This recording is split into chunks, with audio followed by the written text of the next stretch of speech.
বন্যায় ভাসছে বাংলার বিস্তীর্ণ অঞ্চল। দক্ষিণবঙ্গের পাশাপাশি বানভাসী উত্তরবঙ্গ। এই পরিস্থিতিতে রবিবার উত্তরকন্যায় প্রশাসনিক বৈঠক করলেন মুখ্যমন্ত্রী মমতা বন্দ্যোপাধ্যায়।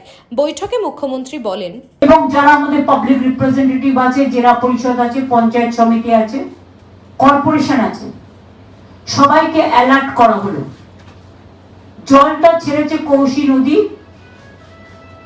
6 লক্ষ কিউসেক ছেড়েছে কৌশী নদীর জল।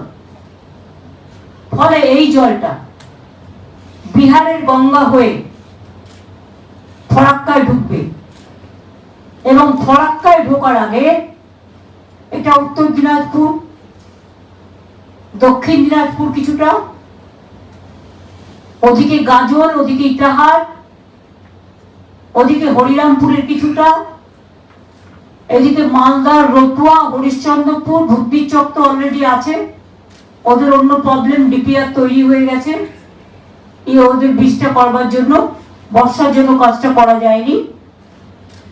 এবং তাছাড়াও ফরাক্কা, সুতি, ভগবান গোলার, লালগোলারও কিছুটা পায়, এবং আরো যদি এলাকা থাকে, ক্লিকন যেমন আছে কিছুটা, হলদিবাড়ি, দিনাটা, শিকাই কিছুটা আছে, তুফানগঞ্জ, এগুলো দেখে নেওয়া হবে।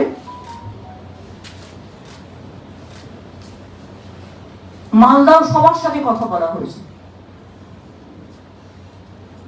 ডিএম থেকে শুরু করে যারা পাবলিক রিপ্রেজেন্টেটিভ ছিল, মিনিস্টাররা ছিল, জেলা পরিষদ, সবার সাথে কথা বলা হয়েছে। বিডিও, লাইন ডিপার্টমেন্ট সবাই প্রেজেন্ট ছিল। মুর্শিদাবাদও কথা বলা হয়েছে, উত্তর দিনাজপুরেও কথা বলা হয়েছে জেলার সাথে, জেলায় যারা ছিলেন, দক্ষিণ দিনাজপুরেও জেলার যারা ছিলেন সবার সাথে কথা বলা হয়েছে।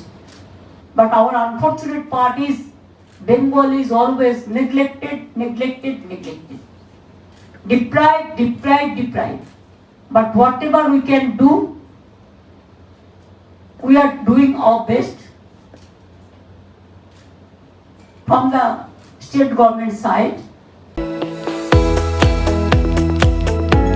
আপনারা দেখছেন ইউএন লাইভ, বাংলা খবরের শেষ কথা।